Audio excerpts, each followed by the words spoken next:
मंगल प्रणाम, मंगल प्रणाम, मंगल प्रणाम, मंगल प्रणाम।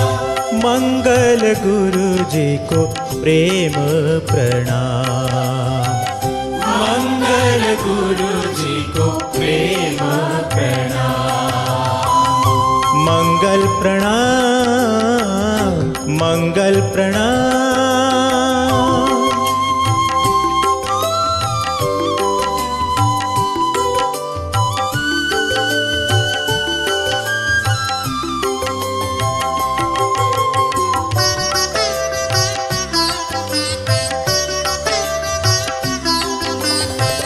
सत्संग सुधा की अमृत धारा, जग जीवन है तारा। सत्संग सुधा की अमृत धारा, जग जीवन है तारा। मंगलवाणी फैले वसुधा में। कृष्ण कन्हैया लाल की जय। श्री सद्गुरु महाराज की जय। श्री प्राणनाथ प्यारे की जय। गुरु जी मंगलदास जी महाराज की जय हो।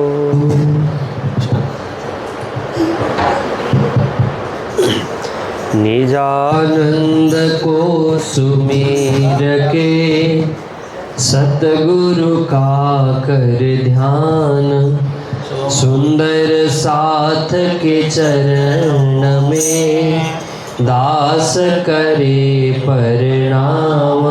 बार बार विनय करो, सुंदर साथ से सेवक सेवा भाव में।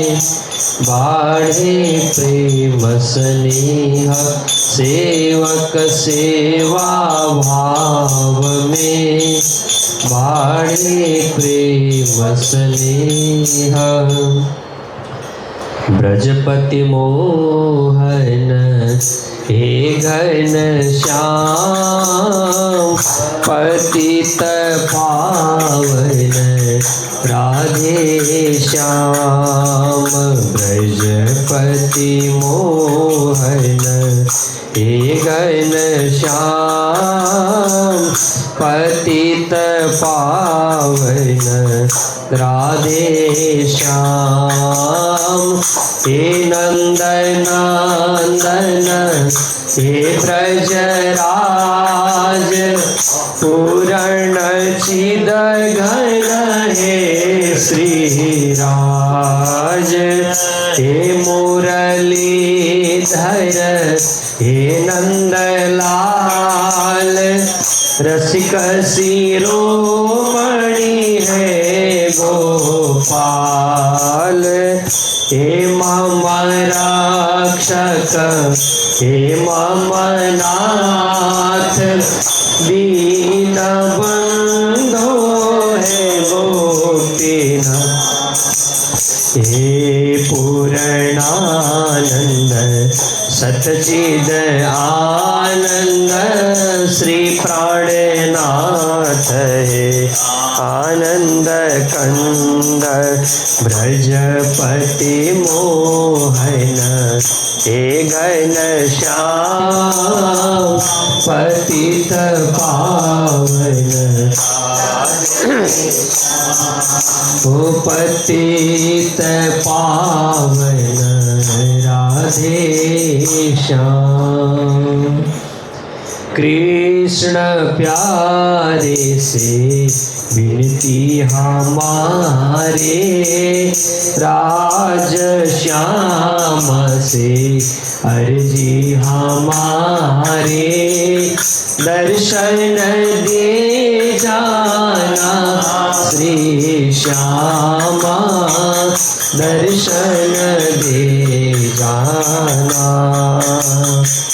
मैं बोला हूँ जग में आकर, मैं भूला हूँ जग में आकर मुझको चेतना राज श्यामा मुझको आया था मैं किस कारण से आया था मैं किस कारण से कारण बतलाना श्री श्यामा कारण बतलाना पंथ आपका भूल गया हूँ पंथ आपका भूल गया हूँ मार्ग दिखाना श्री श्यामा मार्ग दिखाना प्रेम रूप का देकर दर्शन प्रेम रूप का देकर दर्शन चरणों में ले जाना श्री श्यामा चरणों में ले जाना चरणों में ले जाना श्री श्यामा चरणों में ले जाना। बोलो कृष्ण कन्हैया लाल की जय। सच्चिदानंद गुरुदेव की जय। प्रणाम। ये दिल भी तुम्हारा है ये जान भी तुम्हारी है ये दिल भी तुम्हारा है ये जान भी तुम्हारी है हर सांस जो चलती है वो सांस तुम्हारी है ये दिल भी तुम्हारा है ये जान भी तुम्हारी है मैं खोई थी माया में तुमने ही जगाया है पिया खोई थी माया में तुमने ही जगाया है पिया जी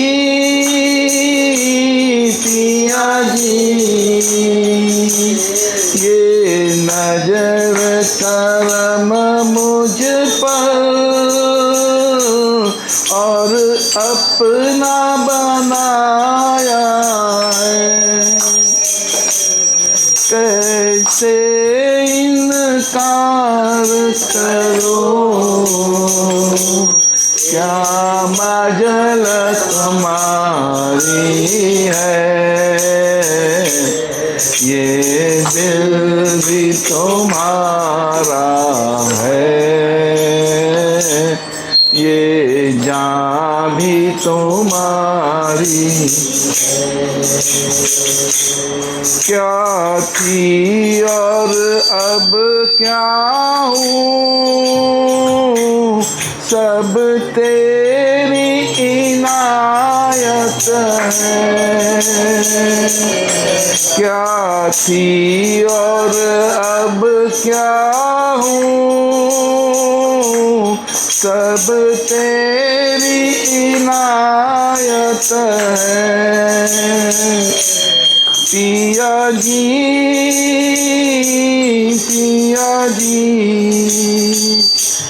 जो कुछ भी पास मेरे तेरी बदौलत है। तुम ही हो मेरे प्रीतम, ये अंगना तुम्हारी है, ये दिल भी तुम्हारा है, ये जान भी तुम्हारी है। बस एक तमन्ना है, जब भी मेरा दम निकले, जब एक तमन्ना है, जब भी मेरा दम निकले, आत्म तो हो चरणों में और मुख से खत्म निकले, ये दिल भी तुम्हारा है, ये जान भी तुम्हारी है। हर सांस जो चलती है वो सांस तुम्हारी है, ये दिल भी तुम्हारा है, ये जान भी तुम्हारी है। बोलो कृष्ण कन्हैया लाल की। आनंदम परम सुखदम केवलम ज्ञानमूर्तिम द्वंद्वातीतं गगनसदृशं तत्त्वमस्यादिलक्ष्यम् एकं नित्यं विमलमचलं सर्वधी साक्षिभूतं भावातीतं त्रिगुणरहितं सद्गुरु तन्नमामि।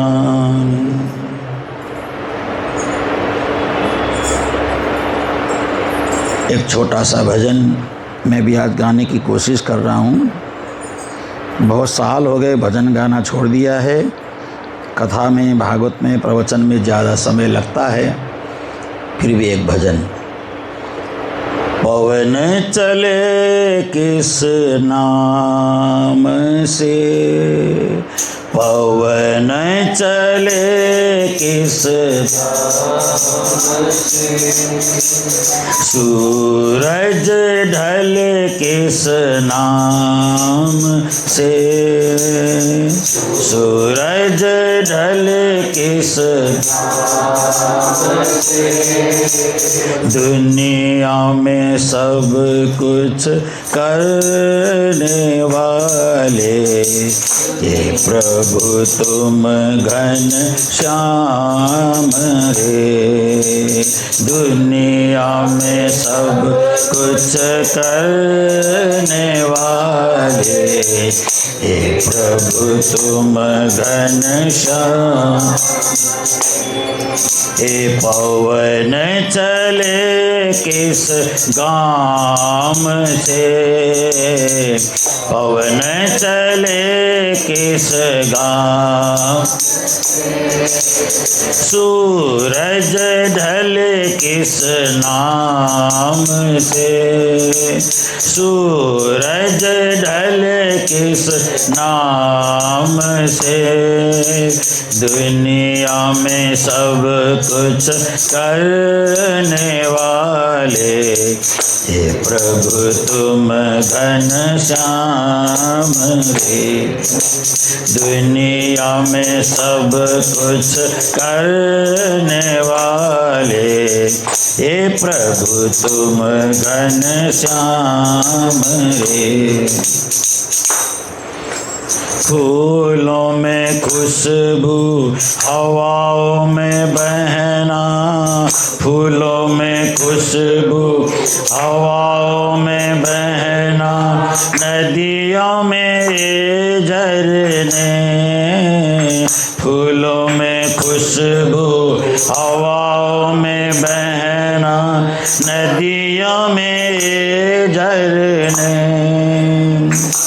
बागों के पंछी संग गाएं हम भी, बागों के पंछी संग गाएं हम भी, यही गीत सुबह और शाम रे। दुनिया में सब कुछ करने वाले, हे प्रभु तुम घन श्याम रे। दुनिया में सब कुछ करने वाले, हे प्रभु तुम घन श्याम रे। ये पवन चले किस नाम से, सूरज ढले किस नाम से, दुनिया में सब कुछ करने वाले, हे प्रभु तुम घन श्याम रे। दुनिया में सब कुछ करने वाले, हे प्रभु तुम घन श्याम रे। टिम टिम तारे नभ उजियारे, चांदनी रातों का मेला, टिम टिम तारे नभ, चांदनी रातों का मेला। बादलों में छुप के चंदा बोले चुप के हो, बादलों में छुप के चंदा बोले चुप के हो, बादलों में छुप के ओ चंदा बोले चुप के, बादलों में ओ चंदा बोले चुप के। जग वालों मेरा प्रणाम रे, दुनिया में सब कुछ करने वाले, हे प्रभु तुम घन श्याम रे। दुनिया में सब कुछ करने वाले, हे प्रभु तुम घन श्याम रे। पवन चले किस गाम से, सूरज ढले किस नाम से, दुनिया में सब कुछ करने वाले, हे प्रभु तुम घन श्याम रे। दुनिया में सब कुछ करने वाले, हे तुम घन श्याम रे। दयालु हे भगवन ऐसा दे दो मन, निस दिन तुझको पुकारूं। दया भगवन ऐसा दे दो मन, निस दिन तुझको पुकारूं। आओ सब मिल के यही गाएं दिल से हो, आओ सब मिल के हो, आओ सब मिल के यही गाएं दिल से, आओ सब मिल के यही गाएं दिल से। जान सखी हमें परम धाम रे, दुनिया में सब कुछ करने वाले, हे प्रभु तुम घन श्याम रे। दुनिया में सब कुछ करने वाले, हे प्रभु तुम घन श्याम रे। पवन चले किस गाम से, सूरज ढल किस नाम से, दुनिया में सब कुछ करने वाले हे प्रभु तुम घन श्याम रे। दुनिया में सब कुछ करने वाले एक मुकुंद घन श्याम रे, एक मुकुंद घन श्याम रे। श्री कृष्ण कन्हैया लाल की। पूज्य महाराज श्री मोहन प्रियाचार्य जी, श्री लीलारस सागर जी, आप सभी धर्म प्राण सुंदर साथ जी, आज दूसरे दिन इस घर में छोटे से सत्संग के लिए हम लोग एकत्रित हुए हैं। कहने के लिए छोटा है, लेकिन सत्संग न छोटा होता है न बड़ा होता है।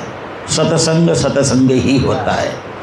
चाहे छोटे रूप में करो तब भी सत्संग, बड़े रूप में करो तब भी सत्संग, अकेले बैठ के करो तभी सत्संग, भीड़ में करो तब भी सत्संग। सत्संग का मतलब होता है सत्य वस्तु का संगत करना। जब तक सत्य का संगत नहीं होगा तब तक झूठ परे नहीं भागेगा। एक बात मैंने सुना है, अंधेरे ने जाकर के भगवान से शिकायत किया। अंधेरा कहने लगा ये उजाला मेरे को बहुत परेशान करता है, हर पल हर घड़ी हर क्षण ये उजाला मेरे को बहुत परेशान करता है। तो भगवान ने कहा ठीक है, तुम दोनों एक साथ खड़े हो जाओ, मैं फैसला कर दूंगा। उजाले को भी बुला के लाओ, अंधेरे को भी, दोनों एक साथ खड़े हो जाओ, मैं दोनों का फैसला कर दूंगा। जब अंधेरा उजाले को बुलाने के लिए गया तो अंधेरा खुद उजाला हो गया। तो इसी तरह से जहाँ सत्य और असत्य है, जहाँ सत्य का संवाद होता है वहाँ असत्य अपने आप भाग जाता है। असत्य को भगाने की कोई आवश्यकता ही नहीं है। इसलिए सत्य संवाद होना चाहिए, सत्य की चर्चा परिचर्चा होनी चाहिए, सत्य के विषय में जानकारी होनी चाहिए। सत्य क्या है? भागवत में परमात्मा को 9 जगह सत्य बताया गया है। सत्यव्रतम सत्य परम त्रिसत्यम, सत्यस्य योनिम निहितम च सत्ये, सत्यस्य सत्यामृत सत्य नेत्रम, सत्यात्मकम त्वाम शरणम प्रपन्ना। ये भागवत में एक श्लोक है जहाँ भगवान ब्रह्मा जी भगवान श्री कृष्ण की स्तुति करते हैं। उस स्तुति का नाम है गर्भस्तुति। जब भगवान गर्भ में आते हैं, भगवान 7 महीने के गर्भ में स्थित होते हैं, तो ब्रह्मा जी आकर के भगवान से प्रार्थना करते हैं, सत्यव्रतम सत्य परम त्रिसत्यम, आप ही सत्य हैं। 9 बार भगवान ब्रह्मा जी ने नंद नंदन श्याम सुंदर को सत्य हैं, आप ही सत्य हैं, आपके कारण सत्य है, आपकी वजह से सारा सत्य है, सत्य ही सत्य का संभाषण किया है। इसलिए जहाँ ब्रह्म है वह सत्य है, जहाँ सत्य है वही ब्रह्म है। आपने कभी सुना होगा युधिष्ठिर महाराज ने जीवन में कभी असत्य नहीं बोला, जीवन भर सत्य बोला, असत्य का संभाषण कभी किया ही नहीं। लेकिन एक परिस्थिति ऐसी आई इस युधिष्ठिर महाराज को असत्य बोलना पड़ा, वही भगवान कृष्ण के कहने से, जो स्वयं ब्रह्म हैं, ब्रह्म के कहने से झूठ बोलना पड़ा, असत्य संभाषण करना पड़ा। वो कब? जिस समय अश्वत्थामा को मारा गया था। अश्वत्थामा नाम करके हाथी को भीमसेन ने उठा करके मार दिया, और उसी समय भगवान ने कहा, सब लोगों ने कहा कि अश्वत्थामा मारा गया, अश्वत्थामा मारा गया, अश्वत्थामा मारा गया। लेकिन भगवान की बात, किसी की बात पर द्रोणाचार्य महाराज ने विश्वास नहीं किया। उन्होंने कहा कि अगर एक व्यक्ति बोलेगा तो मैं विश्वास कर लूँगा, एक व्यक्ति अगर मुझे कहेगा तो मैं विश्वास कर लूँगा, वो है स्वयं युधिष्ठिर। युधिष्ठिर कहे कि अश्वत्थामा मारा गया तो मैं अपना सारा हथियार छोड़ दूँगा, जिसके लिए मैं सब लड़ाइयाँ कर रहा हूँ, मेरे पुत्र ही अगर मारा गया तो मैं किसके लिए युद्ध करूँ, किस चीज़ के लिए मैं संघर्ष करूँ। लेकिन भगवान ने बार बार कहने पर भी युधिष्ठिर महाराज ने कहा, नहीं भगवान, मैं झूठ तो नहीं बोल सकता, झूठ नहीं बोल सकता। जिन गुरु ने मुझे सबसे पहले सत्यम वदः का ज्ञान दिया था, सत्य बोलो, सत्यम वदः प्रियम वदः, है ना, माँ वद सत्यम प्रियम, जिन गुरु ने मुझे ये ज्ञान दिया, वही गुरु को मारने के लिए आज मैं ये कहूँ, कि अश्वत्थामा मारा गया, ये मैं कैसे बोल सकता हूँ, ये मेरे से संभव नहीं हो सकता। उन्हीं गुरु की हत्या के लिए मैं सारी बात कहूँ, ऐसा नहीं हो सकता। तो भगवान कृष्ण ने कहा, देखो अगर ये तुम नहीं बोलोगे तो तुम मुझे नहीं मानते हो, मैं ये तुम्हें कह रहा हूँ। तो भगवान के कहने पर तुम पूरी बात बोलो। तुम क्या बोलोगे? अश्वत्थामा मारा गया परंतु नरोवा कुंजरोवा, ये शब्द बोलना। तुम्हारी बात भी रह जाएगी, मेरी भी बात रह जाएगी। और भगवान कृष्ण इतने चालाक थे। देखो अगर शादी करनी है तो कृष्ण की तरह करो, 16,108। अगर संतान जन्म देना है तो भगवान की तरह करो, प्रत्येक पत्नियों से 10-10 बेटा, 1-1 बेटी। राजनीति करनी है तो श्री कृष्ण की तरह करो, हर कूटनीति में मर्मज्ञ भगवान श्री कृष्ण है। माखन चोरी करनी है तो कृष्ण की तरह करो, राज श्रवण करना है तो श्री कृष्ण की तरह करो। श्री कृष्ण सर्वगुण संपन्न है, इसलिए कृष्ण पूर्ण ब्रह्म है। कृष्ण में किसी चीज़ की कोई कमी नहीं है, इसलिए कृष्ण 16 कला संपन्न है। कृष्ण में किसी चीज़ की आप कमी नहीं ढूंढ सकते, ढूंढ ही नहीं सकते। अगर कृष्ण में कमी हमें दिखती है तो मेरी कमी है, उनकी कमी नहीं है ना। अगर मैं कृष्ण में कमी निकालता हूँ कोई, तो कमी मेरी हो सकती है, मेरी दृष्टि की कमी हो सकती है, लेकिन कृष्ण कभी कमी वाले नहीं हो सकते। कृष्ण तो सदा पूर्ण है। पूर्णमदः पूर्णमिदं पूर्णात् पूर्णमुदच्यते पूर्णस्य पूर्णमादाय पूर्णमेव अवशिष्यते। कृष्ण ही पूर्ण है, कृष्ण में ही पूर्ण है, कृष्ण से ही पूर्णता है, कृष्ण पूर्ण ही पूर्ण है। और कृष्ण से कृष्ण को निकालोगे तो कृष्ण पूर्ण ही मिलेगा, इसलिए कृष्ण तो सदा पूर्ण है।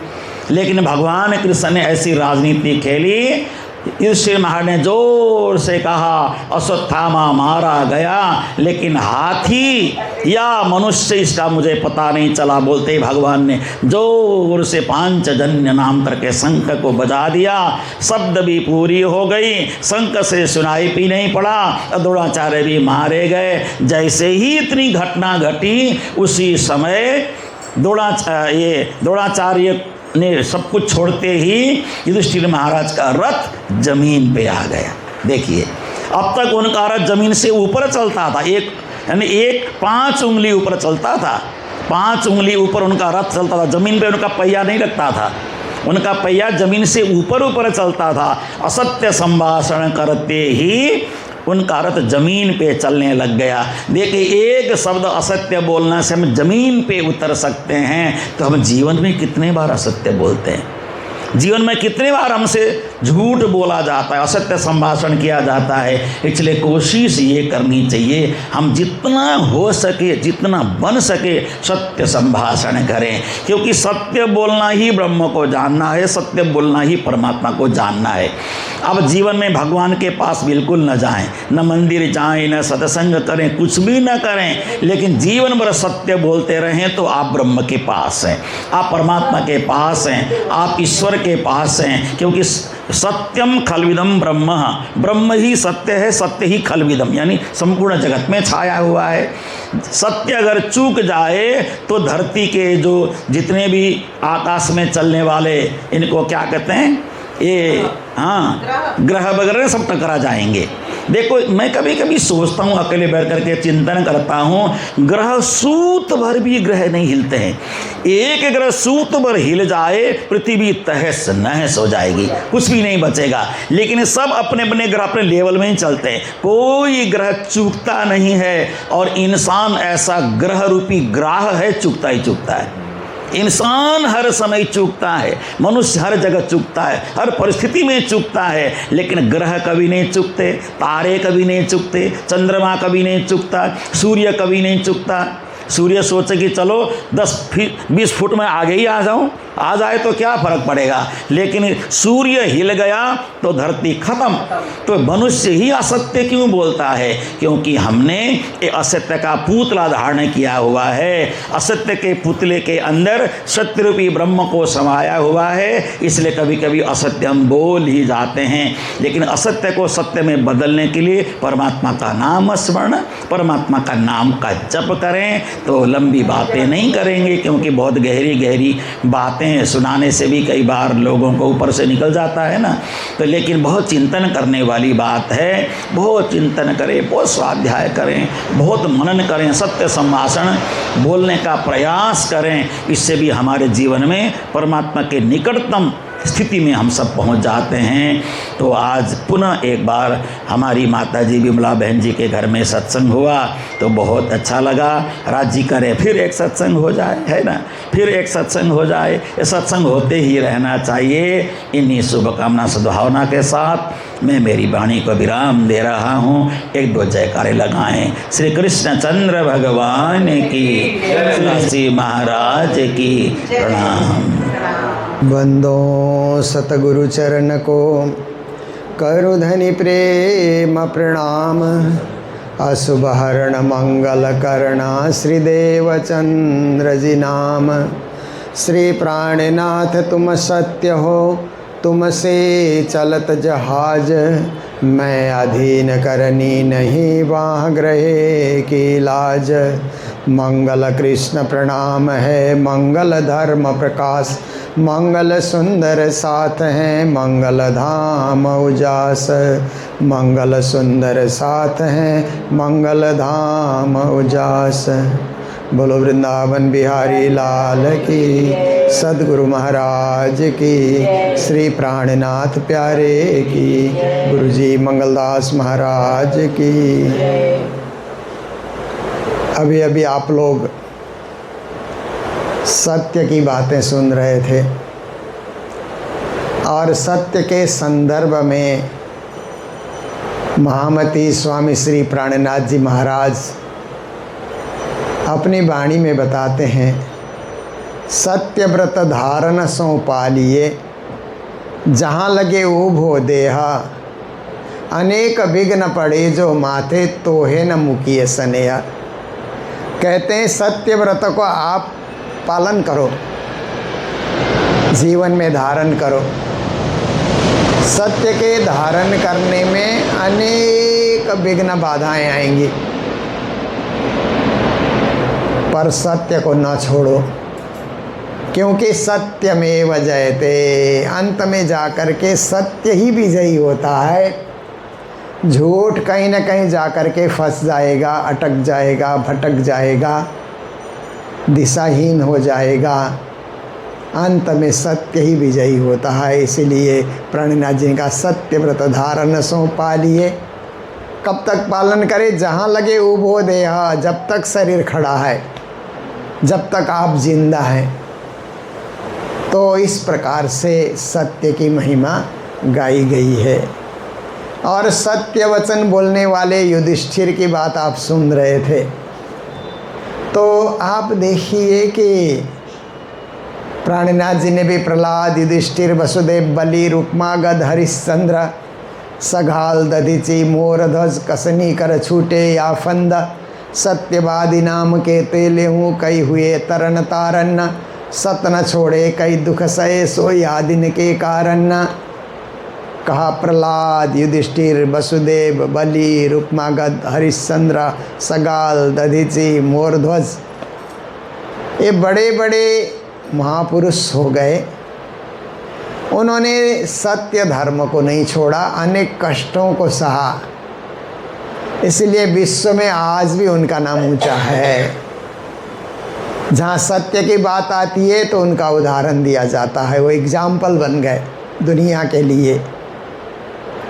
तो युधिष्ठिर के विषय में एक बात मैं भी आपके समक्ष रखूँगा कि महाभारत युद्ध होने के बाद कौरव तो 100 के 100 मारे गए, पांडव 5 बचे रहे। पांडव के 5 पुत्र थे, वो तो अश्वत्थामा ने मार दिया था, पर पांडव 5 के 5 जिंदा रहे। तो पांडवों में सबसे श्रेष्ठ तो युधिष्ठिर ही थे, उनको राजा बनाया गया। तो युधिष्ठिर ने धर्मराज का भी रूप उनको माना जाता था। तो उन्होंने धर्म राज्य की स्थापना की, सत्य धर्म की उन्होंने स्थापना की कि संसार में मेरे राज्य में जो भी रहेंगे असत्य नहीं बोलेंगे, और सत्य की स्थापना करके रहेंगे, क्योंकि ये धर्मराज है, सत्यराज है। तो उस समय क्या हुआ कि सब लोग अपने कमाई धंधा करते थे, खेती करते थे। तो एक आदमी ने किसी दूसरे से कुछ ज़मीन खरीदी खेती लगाने के लिए, और दूसरे तीसरे दिन ज़मीन खरीदने के बाद पैसा भी चुका दिया और हल चलाने लगा। तो हल की उस नोक से एक घड़ा निकला, उसमें सोने की असरफियाँ हैं, क्योंकि पहले पहले लोग, अब बैंक सिस्टम नहीं था, तो ज़मीन में धन गाड़ देते थे। गाड़ धन उसको कहा जाता था, ज़मीन में गड़ा हुआ धन। तो किसी तकदीर वाले को मिल जाता था, या अपने बेटों को बता जाते थे कि यहाँ पर ऐसे रखा है। तो किसी ने रखा होगा अभी, पर हल चलाने वाले को जब घड़ा मिला, असरफियाँ मिली, तो उसने सोचा कि हम तो युधिष्ठिर महाराज के राज में रहते हैं, इसलिए मैंने किसी से ज़मीन खरीदी, तो ज़मीन ही खरीदी है ना, घड़ा मैंने थोड़े ख़रीदा है। इसलिए पहले वाले से जा कर के मिला जिसने बेचा था, कहे तुम्हारे ज़मीन में हल चलाते हुए घड़ा निकला, बहुत सारे मोहर असरफियाँ उसमें है, वो मैं तुमको वापस कर देता हूँ। तो वो भी युधिष्ठिर के राज्य में रहता था, सत्य धर्मराज के राज्य में। तो उसने बोला कि मैंने बेच दिया सो बेच दिया, अब लेना न देना। वहाँ से मिट्टी का घड़ा निकले कि असरफी का घड़ा निकले, मुझे क्या मतलब है, तुम रखो अपने पास, मैं नहीं लूँगा। तो पहले खरीदने वाला सोचने लगा, नहीं नहीं, इस पे मेरा अधिकार नहीं, इसका पैसा मैंने चुकाया ही नहीं है। आज का जैसा कोई होता तो तकदीर खुल गया, ऐसा सोचता है। पर वो धर्मराज्य युधिष्ठिर का राज्य था, इसलिए वो उसको स्वीकार करना नहीं चाहता है। 2-3 बार समझाने गया कि आप रखिए, इस पे आपका ही अधिकार है, आपकी ज़मीन थी। वो भी लेने के लिए तैयार नहीं है। तो फिर किससे कहे, तो युधिष्ठिर महाराज के पास पहुंच गया और कहता है, महाराज मुझे न्याय चाहिए, ज़मीन मैंने खरीदी है, पर वो घड़ा जो निकला मोर असरफी से भरा हुआ, मैं लौटाना चाहता हूँ और पहले वाला लेने के लिए तैयार नहीं है, तो मैं क्या करूँ। तो युधिष्ठिर महाराज ने बुलाया उसको, बुला करके कहा कि क्या बात है बोलो। तो बोलता है कि हमने बेच दिया सो बेच दिया, आप कुछ भी निकले, हम उसके अधिकारी नहीं हैं, उसी का हक का है। और ख़रीदने वाला युधिष्ठिर महाराज के सामने बयान देता है कि मैंने तो पैसा जो चुकाया है केवल ज़मीन का चुकाया है, मोहर असरफी का मैंने नहीं चुकाया, इसीलिए मेरे इसमें कोई हक नहीं है। महाराज मुझे न्याय चाहिए कि ये इस गाड़ी को ले जाए। तो युधिष्ठिर महाराज उस समय, आजकल के जैसे शासक होते तो कहते इसको सरकारी कोष में जमा कर दो, क्योंकि आजकल सरकार का नियम क्या है कि ज़मीन के अंदर से जो भी निकले उसमें सरकार का हक होता है। ऊपर ऊपर आप खेती करो सो आपका है, पर अंदर से कोई भी चीज़ निकले तो उस पर सरकार का टैक्स लगेगा, सरकार का अधिकार होगा। पित्तल निकले, तांबा निकले, सोना निकले, हीरा निकले, कुछ भी निकले। पर युधिष्ठिर तो धर्मराज थे, इसलिए उन्होंने ऐसा भी नहीं कहा कि सरकारी कोष में जमा करो। तो युधिष्ठिर भी बहुत देर तक सोचते रहे कि अब इस पर किसका हक होगा, मैं क्या न्याय दूं इन दोनों के सामने। तो अंत में उन्होंने कहा कि मेरा आदेश है कि तुम आधा आधा करो, क्योंकि ये धरती से जो कुछ मिला है इसको आधा आधा करो, यही मेरा न्याय है। तो दोनों जनों ने आधा आधा स्वीकार किया। ऐसी मैंने एक ये क्या है दृष्टांत है, ये बहुत पहले मैंने सुनी थी। तो इसका मतलब है कि धर्मराज उसको कहा जाता है कि दूसरे का हक नहीं छीनना, किसी का भी हक नहीं छीनना, क्योंकि जो सत्यवादी होता है वो किसी का हक छीनना नहीं चाहता है। असत्यवादी होगा तो जहाँ देखेगा ना वहीं किसी चीज़ को पाने के लिए, लूटने के लिए, छीनने के लिए प्रयास करता है। तभी प्राणनाथ जी ने कहा कि जो धर्मनिष्ठ बनेगा, क्योंकि आप देखिए कि कोई कर्मनिष्ठ होता है, कोई कर्तव्यनिष्ठ होता है, कोई धर्मनिष्ठ होता है ना। 3 प्रकार की निष्ठा दुनिया में देखने को मिलती है। तो कर्मनिष्ठ जो होता है अपने कर्म में निष्ठा से लगा हुआ है, अपना घर, अपना परिवार, अपनी दुकान, अपनी नौकरी या जो भी उसको मिला है, अपनी खेती, वो कर्म करता जा रहा है कि यही मेरा क्या है, कि इसी में मेरी निष्ठा है और यही मेरे लिए सब कुछ है। इतना ही सोचता है। दुनिया में अधिकांश लोगों को देखिए तो घर ही तो चलाते हैं, पर कुछ समझदार लोग होते हैं, सोचते हैं कि केवल मेरी कर्मनिष्ठा न हो, मैं कर्तव्य निष्ठा भी करूं, कभी कभी कर्तव्य का पालन करूं, तो मैं देश का नागरिक हूं, तो देश हित में भी मुझे कुछ करना चाहिए।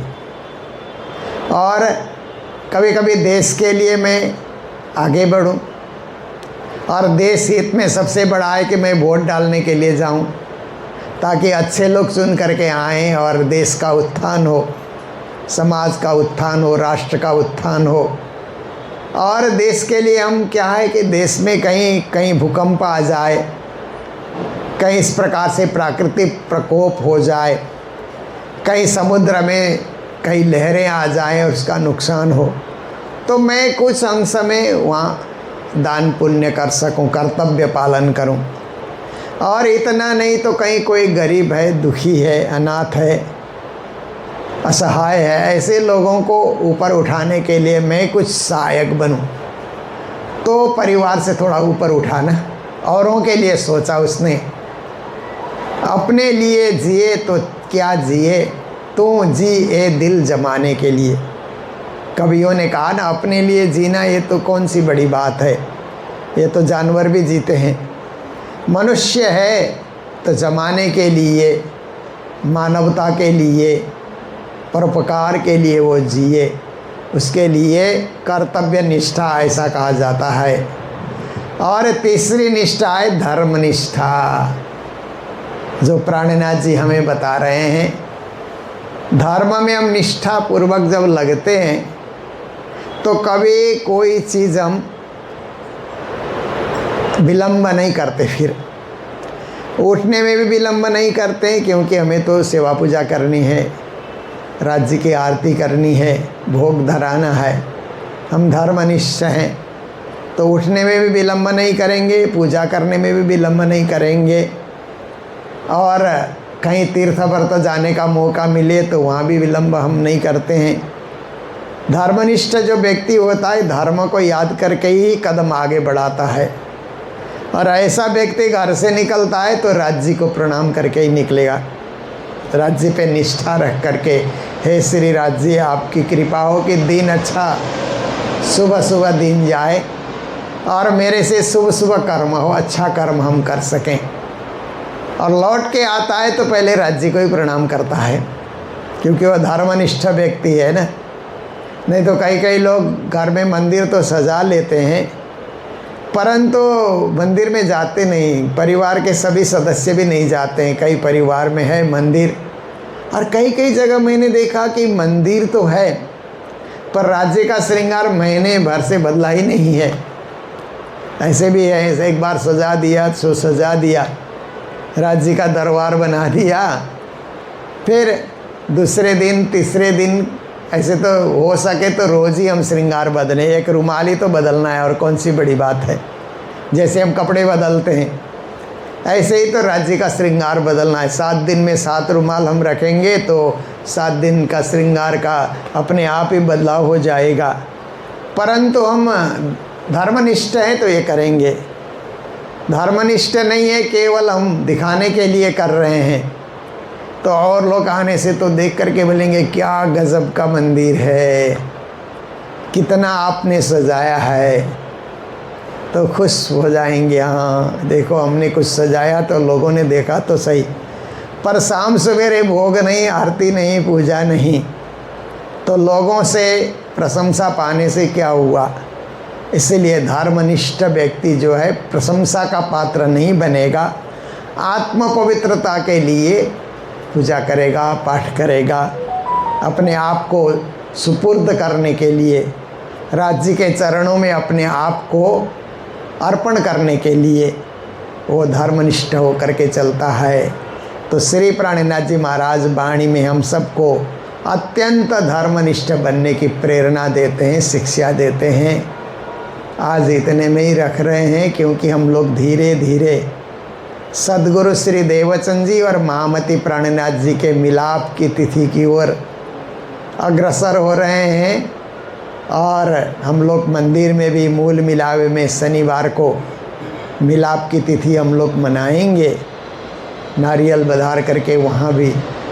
और फिर रविवार के दिन भव्य रूप से सारस्वत बाड़ी मुलन में बहुत सारे सुंदर साथ जब वहाँ पर एकत्रित होंगे, मुंबई के भी सुंदर साथ हैं, मुंबई से बाहर से भी सुंदर साथ आ रहे हैं, सब मिलजुल करके दिन भर का 12 घंटे का एक धर्मनिष्ठ कार्यक्रम सद्गुरु श्री जी मंगल मिलाप उत्सव, इसका आयोजन हो रहा है।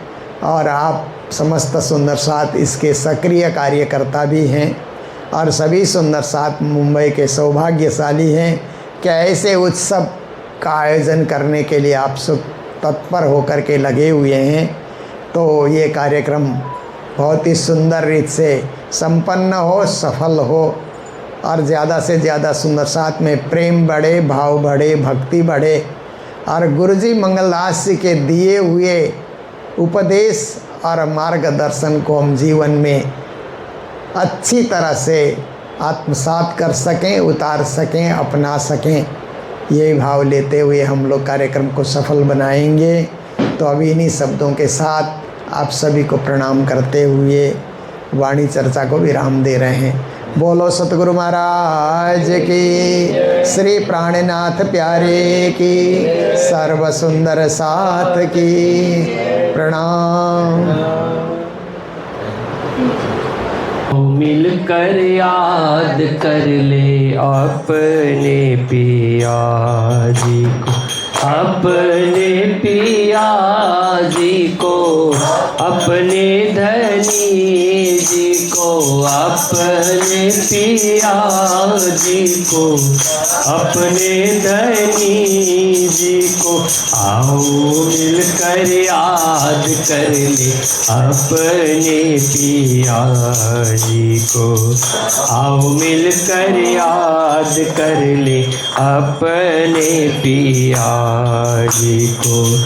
रंग महल में हिल मिल खेले, रंग महल में हिल मिल खेले, अपने पिया जी सो प्रेम से बोले, अपने पिया जी सो प्रेम से बोले।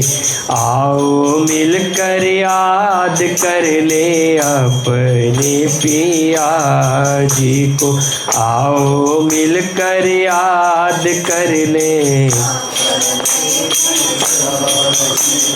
सुख सुख पाल के भूल गए हैं, सुख सुख पाल के भूल गए हैं, निज घर अपना भी भूल गए हैं, निज घर अपना भी भूल गए हैं।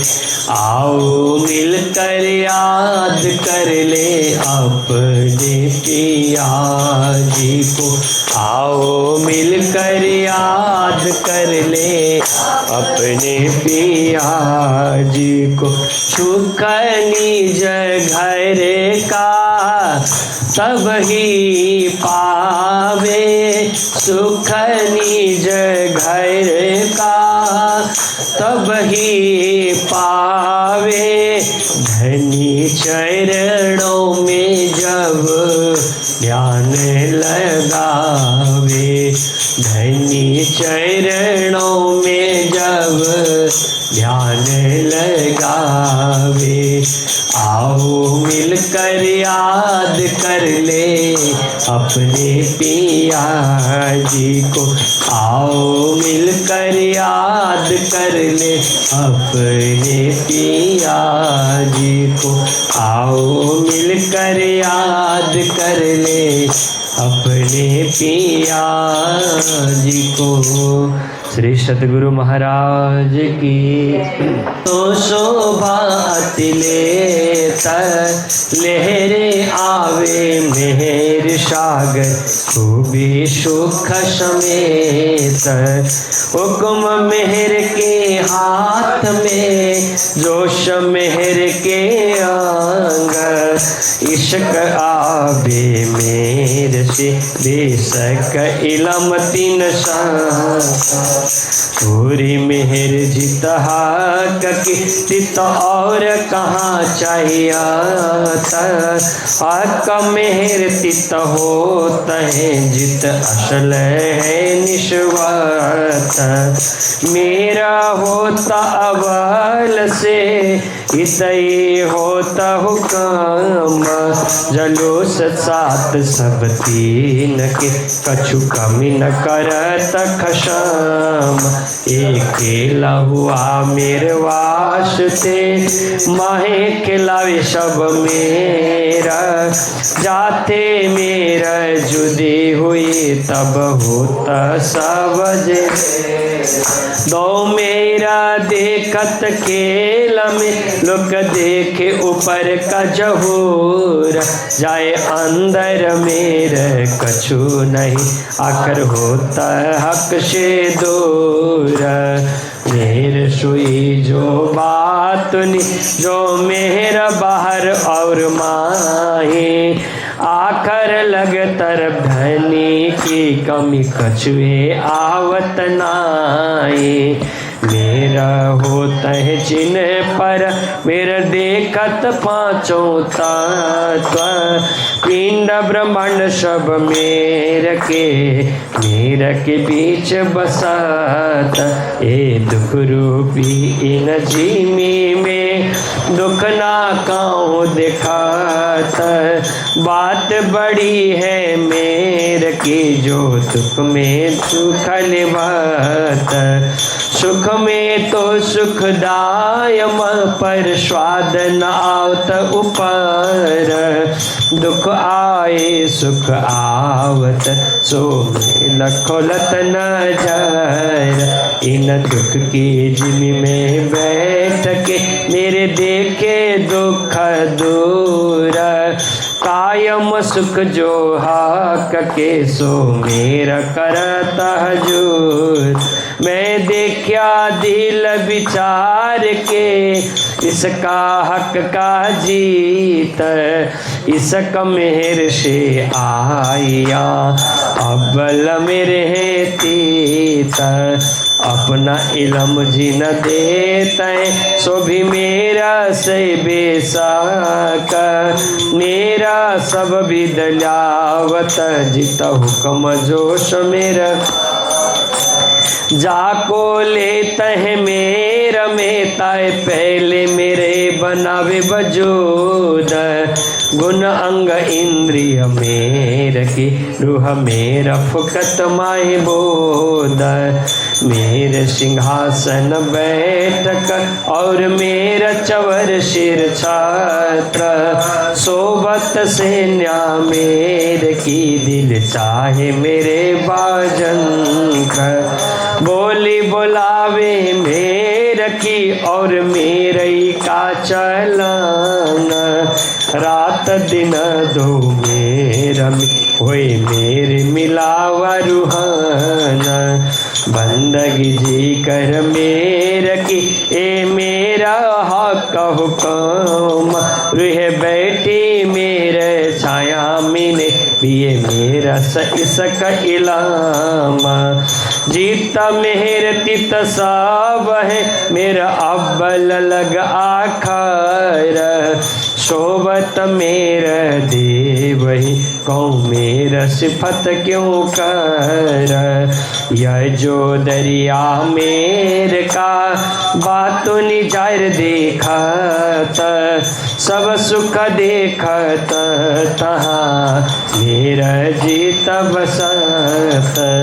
बीच न बोध दुनिया के आए मेरा हक खिलवात, तीन से सब कायम हुए मेरे की बरकत। वर्णन करूँ क्यों मेरे के सिफत ना पहुँचत, ए मेरा हक की बात नी नजर माही बशत। ए मेरा करत सब जाहिरा, सब का मता तौलत, जो किनो कान्यो ना सुन्यो सो मेरा मगज खोलत। वर्णन करूँ क्यों मेर की जो बसता हक के दिल, जाको दिल में लेत है ता आवत नम सब। वर्णन करूँ क्यों मेर की जो बसता है माए हक, जाको निवाजे मेर में ताए देता आप माफक। बात बड़ी है मेर की जीता मेहर तित सब, निमख न छोड़े नजर से इन ऊपर कहा कहूँ अब। जा आप तहाँ नजर, जा नजर तहाँ मेरा, मेरा बिना और जो कसु सो सब लगे जहेरा। बात बड़ी है मेरा की मेरा होए न बिना अंकुर, अंकुर सोई हक निशवती माई बसत जल्लानूर। ज्यों मेरा त्यों जोश है, ज्यों जोश त्यों काम, मेरे रतन नूर भले लिए ताहक इसक इलाम। मीठा सुख मेरे सागर, मेरा में हकाराम, मेरा इसक हक आंग है, मेरा इसक प्रेम काम। काम बड़े इन मेर के, ए मेरा इन हक, मेरा होत जिन ऊपर ताए देता आप माफक। मेरे खेल बनाया वास्ते मेरे मोमीना, मेरे मिलावा हुआ और मेरा फिर मेरे रसूल होई आया, मेरे हक लिए फुरमान। कुंजे लाए मेरा की कर मेरे हक पहचान, दई मेरे कुंजी माम को तीनों महत सूरत, मेरे दैहिक मत करी मेरे जाहिर हकीकत। सो फुरमान मेरे खोलिया कर जाहिर मेरे आखरत, मेरे समझे मोमिनो कर मेरे जाहिर खिलवात। ए मेरा मोमिनो पर ए खासल खासो मात, दई मेरे बिस्त सबन को सो मेरा मोमिनो बरका। मेरे खेल देखा मोमिनो मेरे आए तले का दाम, मेरे क्या मत कार के मेरे हक के मिले खसाम। मेरा की बातें तो कहूँ जो मेरा को वे पार, मेरे हक न्यामत सब मापी मेरा को नाई शुमार। जो तेरा ठाड़ी रहे तो मेरा मापी जाए। मेरे पल में बड़े कोट गुनी सो क्यों मेरे माँ पाए। मेरे दिल अरस किया दिल मोमिनो मेहर सागर।